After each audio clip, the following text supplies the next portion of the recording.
Saudi থেকে আনা খেজুর খেয়ে শখের বশে কয়েকটি বীজ মাটিতে রোপণ করেছিলেন নুসরাত জাহান। এখন সেটাই রূপ নিয়েছে একটি খেজুর বাগানে। সেখানে ফল ধরেছে, বিক্রি করা হচ্ছে চারাও। দূর দূরান্ত থেকে সৌদির এই খেজুর দেখতে ছুটে আসছেন সাধারণ মানুষ। আগ্রহ প্রকাশ করলাম দেখার জন্য, আর আমার ছেলে খুবই আগ্রহী যে দেখবই। আমি সৌদি আরবেও গিয়ে ওই কাঁচা খেজুর খেয়েছি আর কি, সেই এখানে দেখলাম যে একই রকম টেস্ট, খুব সুন্দর, কাঁচা অনেক সুন্দর, পাকলে মানে আরো সুন্দর হবে। ঘটনাটি যশোরের কেশবপুর উপজেলার। বছর 6 আগে কেশবপুর ডিগ্রি কলেজের স্নাতক পড়ুয়া শিক্ষার্থী লিজাকে তার প্রতিবেশী হজ করতে গিয়ে আনা কয়েকটি খেজুর উপহার দিয়েছিলেন। তা খাওয়ার পর তিনি বীজগুলো মাটিতে রোপণ করে দেন।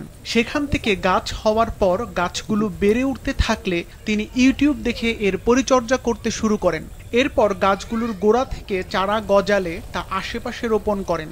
এখন 1 বিঘা জমিতে রীতিমতো বাগান গড়ে উঠেছে। গত বছর থেকে খেজুর ধরতেও শুরু করেছে।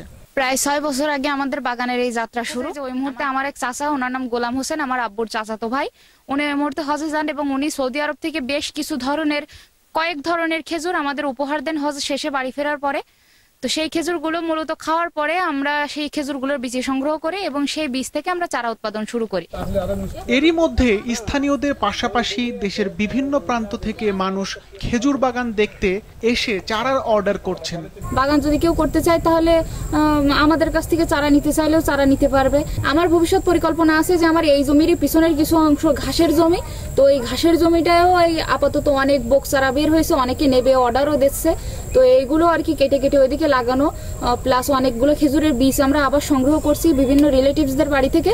তো ওই খেজুরের বীজগুলো আমরা আবার চারা উৎপাদনের ব্যবস্থা করতেছি। তো বাগান আরো একটু বড় করার ইচ্ছা আছে। যে বাগান মালিক লিজা জানান, এবছর ভারী বর্ষা ও অভিজ্ঞতা না থাকায় খেজুর ভালোভাবে পাকানো নিয়ে তিনি কিছুটা চিন্তায় পড়েছেন। তবে খুব শিগগিরই খেজুর ও চারা বিক্রি করে লাভবান হওয়ার আশা করছেন। যেহেতু আমাদের এবছর প্রথম এই খেজুর আসলে পাকে কিভাবে, এটা নিয়েও আমাদের একটা সমস্যা হচ্ছে। কারণ অনেকে বলতেছে যে এই খেজুর আসে নাকি আরো কিছুদিন আগে, এবং আমাদের এদিকে এসে পড়েছে কিছুদিন দেরিতে, যে কারণে বৃষ্টির ভিতরে পড়ে গেছে, খেজুর পাকার থেকে বেশি পছন্দ হতেছে। তো এখন বাজারজাত মূল্য আসলে এই খেজুরের অনেক।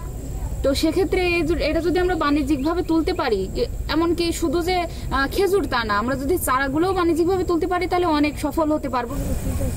এ ব্যাপারে উদ্যোক্তা লিজাকে সার্বিক সহযোগিতা করছেন বলে জানান এই কৃষি কর্মকর্তা।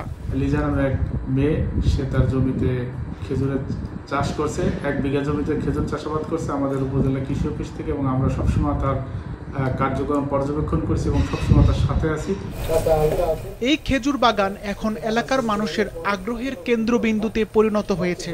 সৌদি আরবের খেজুর এদেশে হচ্ছে এ যেন এক বিরল ঘটনা। তারা প্রত্যাশা করছেন এখান থেকে খেজুরের চারা ছড়িয়ে পড়বে দেশব্যাপী। এখান থেকে উৎপাদিত খেজুর ও চারা বিক্রি করে একদিন তারা স্বাবলম্বী হবেন, এমনটাই প্রত্যাশা লিজা ও তার পরিবারের। সিফাত রহমান, মাছরাঙ্গা নিউজ ডেস্ক।